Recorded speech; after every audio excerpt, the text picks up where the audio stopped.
Hey everybody, welcome to Money's No Object. I'm your host, Dylan Howell. This is episode number 219 of our YouTube channel and podcast, and I cannot be more excited to continue sharing with you guys personal finance topics that I think can be useful for you in your long-term financial goals.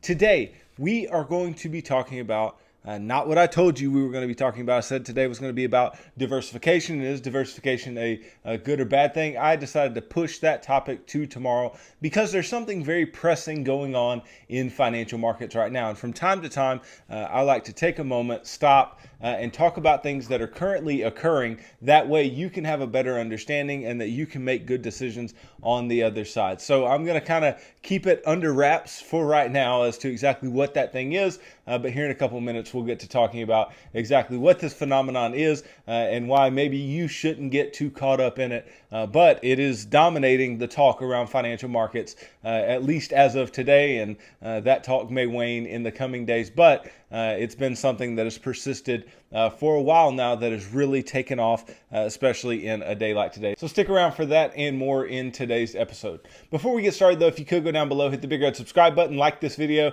leave me any feedback in the comments down below and I'll be sure to respond to anything you leave down there. If you're listening on Apple or Spotify podcasts, be sure to subscribe and leave me a review on either one of those platforms. Follow me on social media at MNO with Dylan, and that's really good supplemental materials to all the things I'm putting out in these long form episodes on YouTube and the podcast every single day.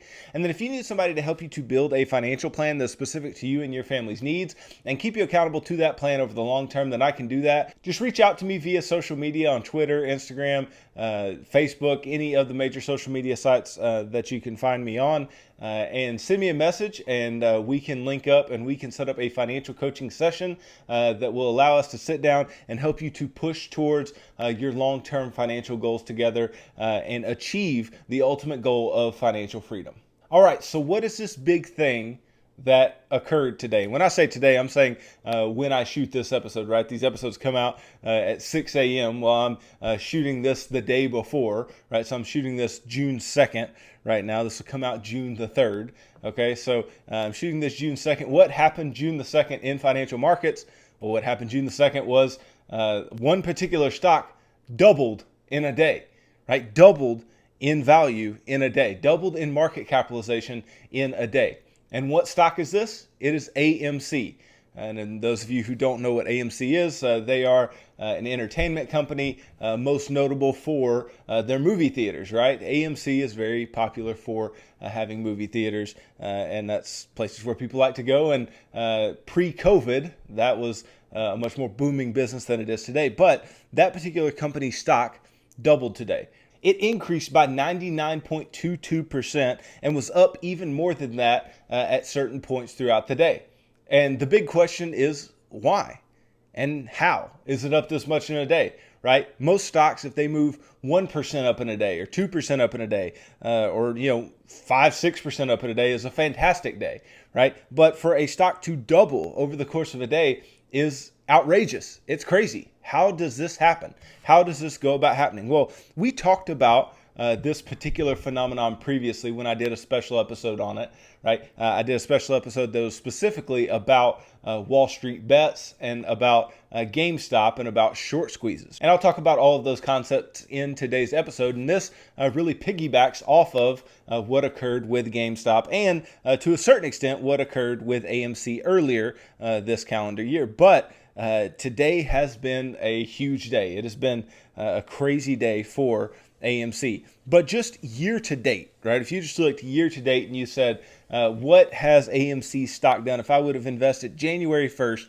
what percentage rate of return could I have made on AMC stock between January 1st and today? And you look and it is over 3,011%, right? Not 11%, not 311%, not 300%, 3,011%. By far the best performing stock in publicly traded markets this year, right? And it's outrageous. Now, a lot of that has occurred in the recent days, and a vast majority of it has come in this doubling day, right? But it's just outrageous that a stock could do this over such a short period of time. Surely we don't believe that AMC is worth almost 30 times more than it was early on this year. Surely that's not what we believe. Surely we don't believe that this business has increased in value 30 times over. That's just illogical. That obviously has not happened, right? We don't see 30 times as many movie theaters, and we don't see 30 times as many people going to movie theaters, right? We don't see them making 30 times as much money on each movie theater, right? That's not what is going on, right? So what exactly is going on? Well, this is a part of the meme stock craze, okay? So what is a meme stock?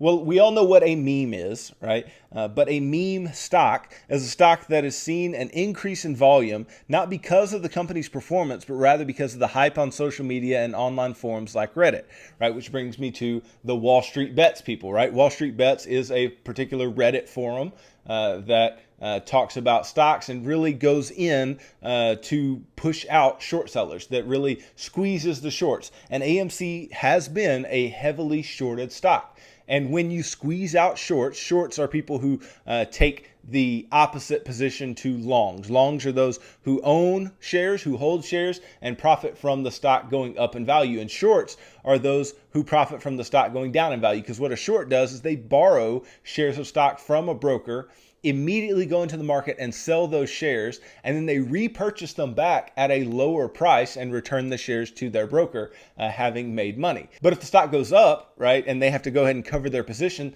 they will lose money in having to cover their position in that way and repurchase the stock at a higher price, right? So they profit from the stock going down in price. So if there are a bunch of shorts and then the stock starts going up, up, up, right? Shorts have unlimited downside because the stock can go up an unlimited amount, right? And so since that's the case, right, these shorts will get squeezed. We call it a short squeeze. If a bunch of people come in and buy the stock up and the stock price is pushing higher and higher and higher, then these shorts start getting squeezed and they want to get out of the stock. Well, for them to get out of the stock, what they must do is purchase the shares, which increases the share price even more, right? So that is what's happened with a lot of these companies. Okay, meme stocks are not a class of investments that is covered by a textbook. They can be value or growth companies, right? They're not specific in the, valuation metrics that they hold, right? They can be value or growth.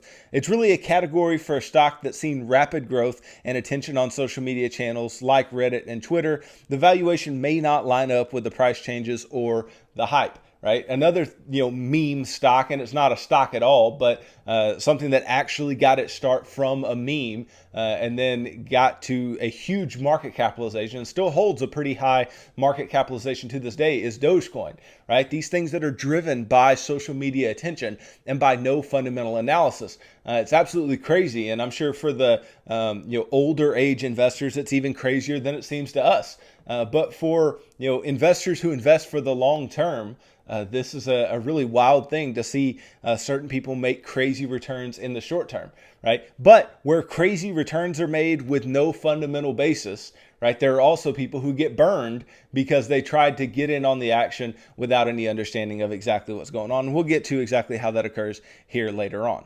Now, examples of meme stocks include GameStop, AMC, and BlackBerry, right? Those have been three big ones over the course of this year. While the companies themselves have not performed well in recent years, all three stocks went viral on a popular Reddit forum called Wall Street Bets, right, in late January of this year. And BlackBerry stock more than tripled, while AMC increased by nearly tenfold, and obviously many more times since that, given the action today. But neither saw the virality of GameStop until now, right, which increased by hundreds of dollars in a matter of days, right? So this is just a bunch of people, a bunch of retail investors, not institutions, not the big money, not the smart money, but the money that is in pockets of individuals like you and I, the Robinhood users, right? The people who buy and sell their stocks on Robinhood. They are jumping in and buying shares of these companies, right, that are highly shorted in order to push the shorts out and push the stock price even higher. And the crazy thing about a lot of these people is that not only are they getting in the short term, they're actually holding on to these shares and maintaining some of these higher stock prices, right? Even AMC's stock, right, it got that initial bump back in January when January 27th, it got up to $19.90 per share. Now it's at $62.55 a share today, which is crazy, right? But it began the year at $2.01 per share. Okay, so the bump to 1990 was very high, but then it maintained a level in the 8, 9, 10, 12, 13, $14 range, right? And then it finally popped in the recent days and got up to 62.55. And similarly with GameStop, right? GameStop had the really big pop early this year in January. And it went from beginning the year at $17.25 per share. It popped on January 27th all the way up to $347.51 per share, right? And it has never re-reached that high, right? But it has traded in the mid hundreds of dollars a share, which relative to $17.25 is a big, big difference. Why? Because all of these shorts got pushed out. So people who were shorting the stock got pushed out. And then a bunch of the people who came in and bought it actually held on. So this is just a different trading environment than we have really ever seen, right? But is this smart investing? Absolutely not. And we'll talk a little bit more about that as we move forward in today's episode. So how exactly do these meme stocks work, right? They work a little different than the traditional stock. The traditional company is going to find value and is going to increase based on the fact that they have a better outlook for the future, right? Their future growth rate is going to be higher or lower than what people think it is. So their stock goes up or down or whatever. They make some big announcement, or they have an earnings announcement, or they do something special, make certain investments, and the value of the stock changes. The value of that actual company, the actual company itself, changes, right? With the meme stocks, it has nothing to do with the value of the company, but it has to do with the attention, right? With the supply and demand nature of these particular meme stocks, right? The spikes in these stocks have recently been fueled by a forum called Wall Street Bets. In a particular thread on the Wall Street Bets subreddit, one user explained the meme stock cycle as follows. And I believe that this is exactly how these stocks go about existing and exactly what these investors, quote unquote, I think of them as traders or gamblers, exactly what they do with these companies, right? First thing is the early adopter phase. So a handful of investors believe a particular stock is undervalued and begin to buy in large quantities. So in this case, the stock's price slowly begins to increase, right? They may not necessarily believe that it's undervalued, but they may believe that it's over shorted and they want to push the shorts out, right? So they'll get in large quantities. Then after that early adopter phase, there's a middle phase where people who are paying attention begin to notice the increase in volume. More individuals then start buying and the stock's price skyrockets, right? And this is not just individuals, but a lot of algorithms as well. They trade based on volume, right? And if the volume of companies like GameStop and AMC increase in a significant way in this middle phase, then those people are going to jump in and own shares as well. Okay. Then after that middle phase, there's the late or FOMO phase. And I've talked about FOMO with you guys, the fear of missing out, right? And this is when the word about the stock spreads across social media and online forums. Thus, fear of missing out, commonly referred to as FOMO, takes hold and more retail investors join in. This is a bunch of the people who really don't know what's going on at all, but they are just following the crowd and they want to get in on the gains. This is a bunch of the people who drive the crypto market from day to day with the wild swings in the crypto market because they are fearful that they're going to miss out on gains. And so they're just trying to jump into something without actually understanding it in the first place. Okay, so there's that late or FOMO phase. And then ultimately there is the profit taking phase. So after a few days, buying peaks and the early adopters begin cashing out. Just like the buying phase, the selling phase becomes a chain reaction as people fear losing money. This is where the price continues to go down.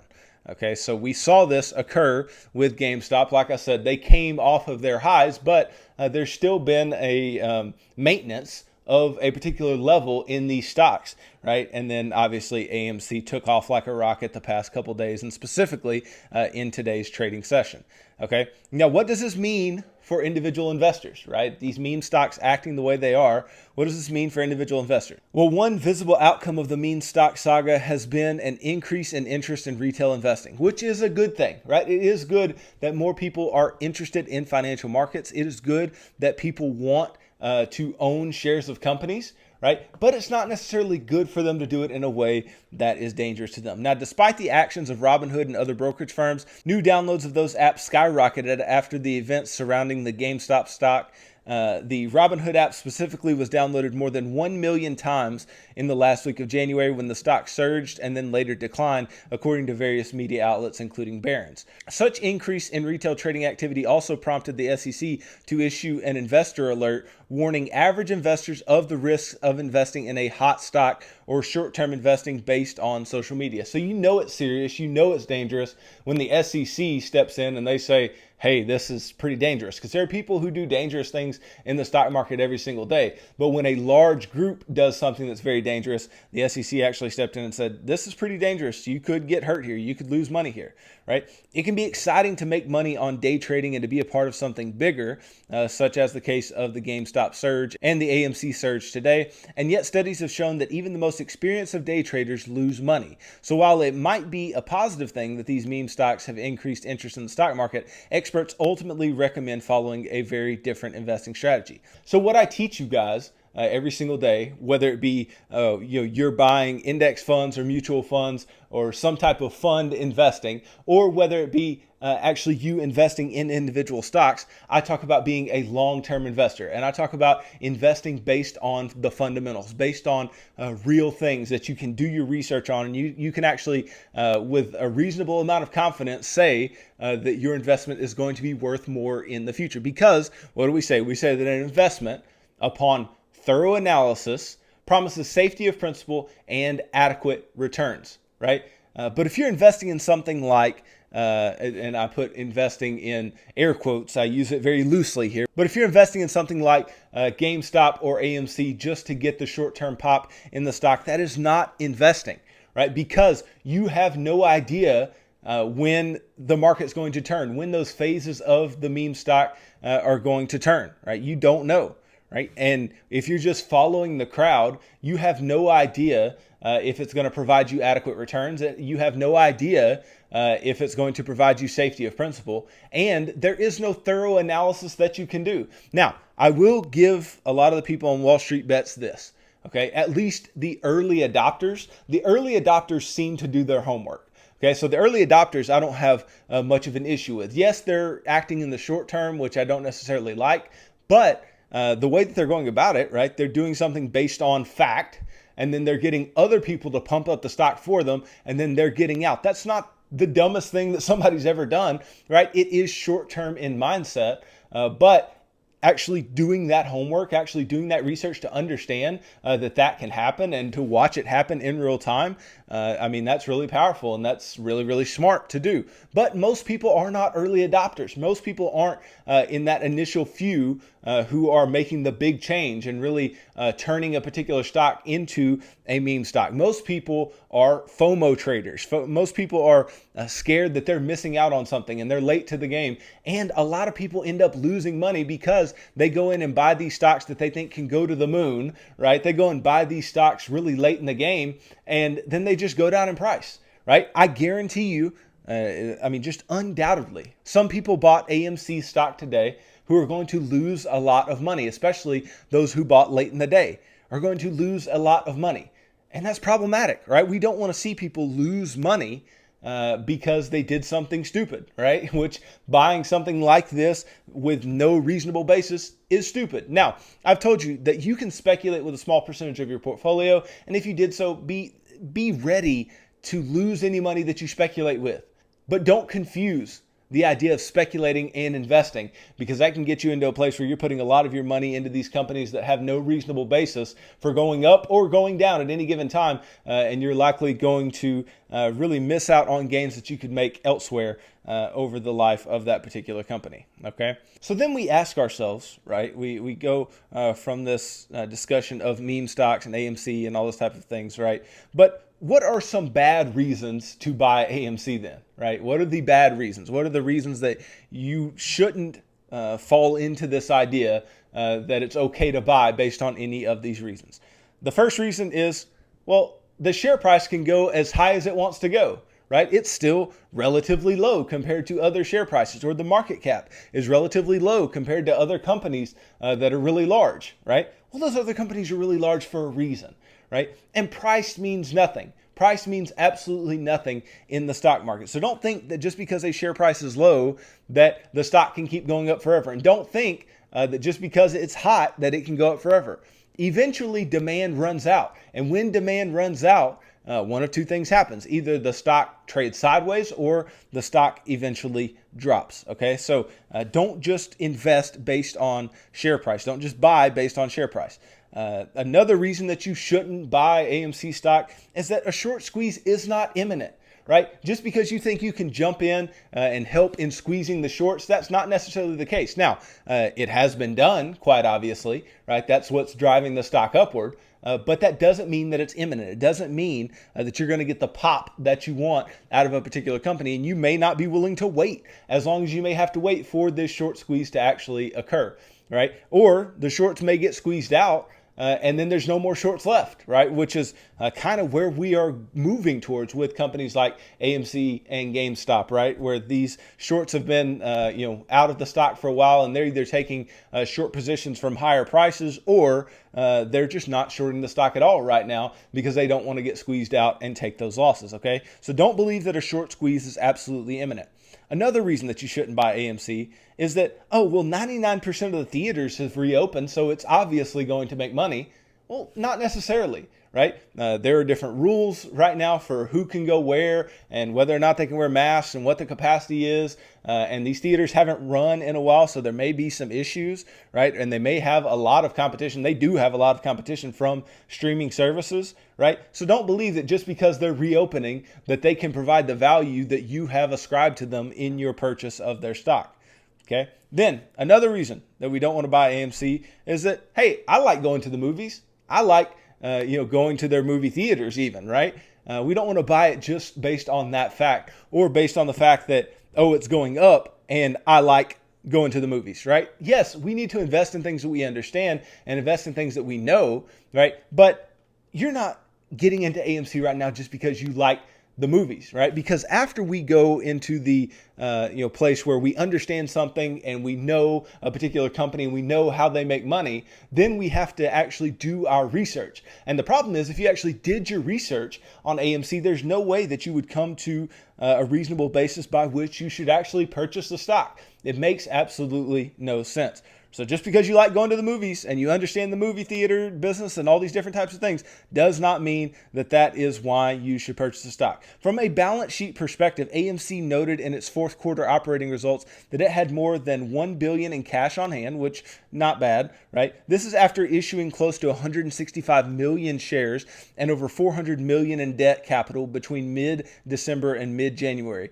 But it ended 2020 with 5.7 billion in debt, and some of the debt it's issued since March 2020 has interest rates ranging from 10% to as high as a variable rate of 17%. Servicing this debt is going to be extremely challenging, and it's going to minimize what AMC can do with regard to its growth initiatives.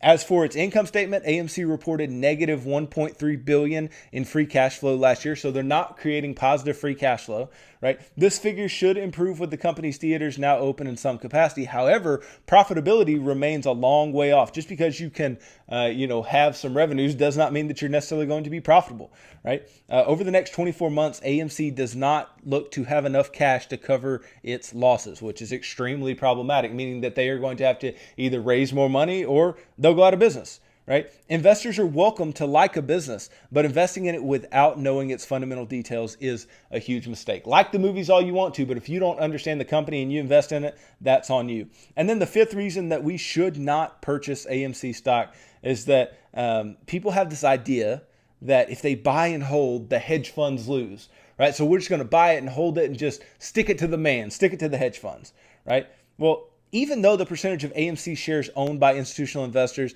has been more than halved since October, this is likely a function of the company's tripling its outstanding share count. What's more, the bulk of trading volume these days derives from high-frequency trading programs and not from retail traders or even hedge funds. There's never going to be an instance where retail investors own such a significant amount of the float that they'll be able to block downside moves in AMC stock. So that's really important to remember, that volume does trigger these algorithms. And when it triggers the algorithms, then those algorithms are okay with holding a stock as long as certain volume metrics are met and momentum metrics are met, right? So that can uphold the stock for some period of time. But ultimately, right, retail traders are not going to have enough power over institutions that they're going to be able to keep a stock from going down because it needs to go down. Because sometimes stocks need to go down. And I'll tell you right now, AMC stock, based on the fundamentals, needs to go down. It needs to go down in a very huge way. Now, I'm not shorting it and I'm not pushing it downward. I'm just telling you that there is no fundamental reason why AMC should be worth what it is, or there's no fundamental reason why it should have popped in the amount that it did today. Now, some people argue, well, AMC is turning the corner, right? They're going to start making some positive strides. Well, it is hard to say. AMC lost about $4.6 billion in 2020 compared with a loss of $149 million in 2019. The company's revenue fell 77% to $1.24 billion as sales of American tickets declined 81%. Those are ugly numbers. Those are very, very bad numbers. Now, obviously, COVID drove a lot of that, but those are bad numbers. Yes, the most recent box office results provide some hope, but the company remains challenged by Hollywood's increasing willingness to put movies on streaming platforms like Netflix, Hulu, Disney Plus, and HBO Max. The company warned last year that it might not survive. And that's crazy that a company can say in a previous year that they might not survive, and then their stock explode the next year with no reasonable basis for the stock to explode. But this is what you have to understand, is the fact that the stock has exploded has allowed them to raise some capital. It has allowed them to take out some of that high interest debt that I talked about a moment ago, and to issue new shares of stock through which they have received cash, and that can keep them afloat for some time, right? So we don't know if they'll actually survive. Now, we see some indications of strong pent-up demand from moviegoers ahead of what seems like a very strong film slate for the summer and through the holiday season, right? But this does not mean that they are going to be profitable. It does not mean that they are going to be worth anything substantial. And it definitely doesn't mean that they live up to their current valuation in the stock market. Hollywood studios now looking to their own streaming platforms makes us think that AMC faces a steep uphill climb on the recovery path to a likely new normal that could compromise the theatrical window. Okay, so AMC's in trouble. Okay, and so I don't want you to think for a moment, and I'm not trying to slander the business. I'm not trying to talk bad about the business. I'm just saying from a very objective view of what they have going on, right? There's one thing that you can say for sure. They're not worth what the market says that they're worth today, right? And this is the danger of these meme stocks, is that the market's telling you, hey, this is the price for this stock, but it is nowhere near some actual determination of value. So you have to go in and determine value for yourself, right? And I wouldn't suggest getting involved in any meme stocks at all. I absolutely have not done so, because ultimately none of it is based in reality. It's not based in what the company is actually worth. It's not based in what the stock should be selling for. And if the stock is not selling for what it should be, or at least not around what it should be, then you shouldn't even think about owning it, because we want to buy things that are undervalued relative to the market. And none of these meme stocks are currently undervalued relative to the market, and they likely won't be for some time. But I'm just telling you, you watch. I'm not saying it's happening this week, this month, next month, 6 months from now. But eventually, these stocks must come back to some reasonable basis of actual value. And when retail investors get tired of it and they move on to some new project, and they will move on to some new project eventually, you'll see that the actual value of these companies is going to be reflected, and it is not likely to be pretty. But as for now, I guess to the moon it is, right? AMC's shooting upward, and I'm interested to see what it does here in the next few days. But I hope this gives you a better idea of exactly what's going on in the market right now. If you hear things about AMC and GameStop, you can actually have an opinion and understand what's going on and make an opinion for yourself. I'm just giving you my opinion and what I think about the particular companies and about exactly what's going on. But you can make decisions for yourself. You can decide what you think. But I'm just telling you that these particular companies are not going up for any good reason, right? They're only going up because people are pushing them up, and this happens from time to time. And a stock doubling in a day just doesn't make a whole lot of sense, okay? So keep that in the back of your mind, and hopefully this helps you to understand a little better the investing landscape, what happens with individual stocks from time to time, and especially those that are getting heavily shorted. So thanks for watching this episode. If you could go down below, hit the big red subscribe button, like this video, leave me any feedback in the comments down below, and I'll be sure to respond to anything you leave down there. If you're listening on Apple or Spotify podcast, be sure to subscribe and leave me a review on either one of those platforms. Follow me on social media at MNO with Dylan. And that's good supplemental materials to all the things I'm putting out in these long form episodes on YouTube and the podcast every single day. And then if you need somebody to help you to build a financial plan that's specific to you and your family's needs and keep you accountable to that plan over the long term, then just send me a message on Twitter, Instagram, Facebook, any of the major social media sites, and we can set up financial coaching sessions that will allow you to build out your financial goals, to reach your financial goals, and ultimately get to a point of financial freedom that you've always yearned for. So tune in tomorrow as I talk about diversification. I'm going to get back around to diversification and whether or not it's actually a bad concept when it comes to our portfolios. So thanks for tuning into this episode of Money's No Object. I'm your host, Dylan Howell. God bless.